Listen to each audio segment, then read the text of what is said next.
आज के एपिसोड के अंदर हम विटामिन B9 यानी फॉलिक एसिड या फॉलेट के बारे में जानेंगे। विटामिन B9 जो है वो वाटर सॉल्युबल विटामिन है। ये एक एसेंशियल न्यूट्रिएंट है विच मींस कि इसको आपकी डाइट के अंदर लेना जरूरी है, ये आपकी बॉडी के अंदर नहीं बनता। विटामिन B9 पर्टिकुलरली इंपॉर्टेंट है सेल डिवीजन के लिए, DNA सिंथेसिस के लिए या आपकी बॉडी के अंदर जो न्यू सेल्स बनते हैं उनकी फॉर्मेशन के लिए। अगर विटामिन B9 की फॉर्म्स की बात करें तो ये 2 फॉर्म्स में अवेलेबल होता है, एक फॉलेट जो नेचुरली फूड के अंदर अवेलेबल होता है और फॉलिक एसिड जो सिंथेटिक सप्लीमेंट्स की सूरत में हम लेते हैं। विटामिन B9 के कुछ की फंक्शंस की बात करें तो उसमें पहले आता है सेल डिवीजन और ग्रोथ। विटामिन B9 आपके सेल रेप्लिकेशन में, DNA सिंथेसिस के अंदर और जो न्यू सेल्स होते हैं उनकी फॉर्मेशन में बहुत जरूरी है। तो इसका जो क्रिटिकल रोल आता है वो रैपिड ग्रोथ के फेजेस में आता है। फॉर एग्जांपल प्रेगनेंसी के अंदर, इन्फेंसी के अंदर जब आपको न्यू सेल्स या न्यू बॉडी फॉर्म हो रही होती है उस वक्त इसकी बहुत ज्यादा जरूरत होती है। सेकंड फंक्शन विटामिन B9 का आता है रेड ब्लड सेल्स की फॉर्मेशन के साथ। रेड ब्लड सेल्स हमारे ब्लड के अंदर ऑक्सीजन कैरी करते हैं और विटामिन B9 की डेफिशिएंसी से एक स्पेसिफिक टाइप ऑफ अनीमिया हो जाता है। अनीमिया कहते हैं खून की कमी को।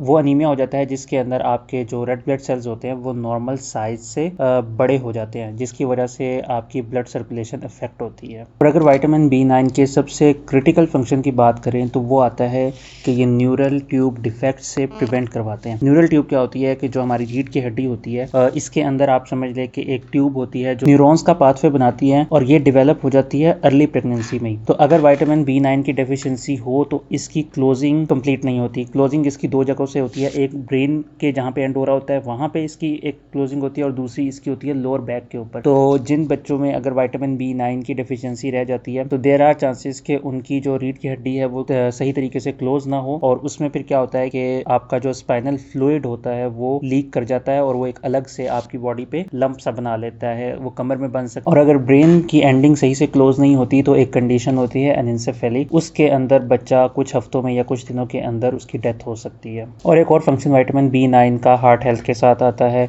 स्टडीज ने देखा है कि अगर आपकी बॉडी के अंदर फॉलेट या विटामिन B9 की इनफ अमाउंट मौजूद होती है तो उससे आप कार्डियोवास्कुलर डिजीजेस से बच सकते हैं। विटामिन B9 की डेफिशिएंसी सिम्टम्स की बात करें तो उसमें अनीमिया यानी खून की कमी, फटीग, ग्रोथ रिटार्डेशन और न्यूरल ट्यूब डिफेक्ट्स जो मैंने अभी एक्सप्लेन किए उनके होने के चांसेस होते हैं। और प्रेगनेंसी के अंदर फीमेल्स को बहुत ज्यादा रिकमेंडेड है कि वो फॉलेट की रिकमेंडेड डोजेस लेती रहें ताकि वो इन बर्थ डिफेक्ट से बच सके। इसीलिए विटामिन B9 की प्रेगनेंसी के अंदर रिक्वायरमेंट भी थोड़ी सी बढ़ जाती है और अगर ऑलरेडी डेफिशिएंट हो फीमेल विटामिन B9 की तो उसमें उसको मजीद पहले से सप्लीमेंटेशन का ख्याल रखना चाहिए, क्योंकि विटामिन B9 कोलैबोरेशन में काम करता है B12 और B6 और भी जो विटामिन B कॉम्प्लेक्सेस है उसके अंदर। तो एक विटामिन की कमी की वजह से आपको विटामिन B12 और B6 की डेफिशिएंसी के जो सिम्टम्स हैं वो भी देखने को मिल सकते हैं। विटामिन B9 के नेचुरल सोर्सेज की बात करें जिसमें फॉलेट की सूरत में मौजूद होता है तो वो हैं green leafy vegetables, legumes, citrus fruits, fortified cereals और ऑर्गन मीट। और अब बहुत सारे बेकरी आइटम्स जैसे ब्रेड, पास्ता वगैरह के अंदर फॉलिक एसिड को एक्स्ट्रा ऐड किया जाता है और सप्लीमेंटेशंस भी दी जाती हैं और फॉलिक एसिड की डाइटरी सप्लीमेंट्स भी अवेलेबल हैं। वैसे तो विटामिन B9 की रिक्वायरमेंट आप एक वेल बैलेंस्ड डाइट से पूरी कर सकते हैं, लेकिन स्टिल अगर आपको सप्लीमेंटेशन की जरूरत पड़ती है तो वो किसी फिजिशियन या डाइटिशियन से कंसल्ट करने के बाद ही इस्तेमाल करें। सेल्फ मेडिकेशन या खुद से सप्लीमेंट्स लेके खाने की जरूरत नहीं है।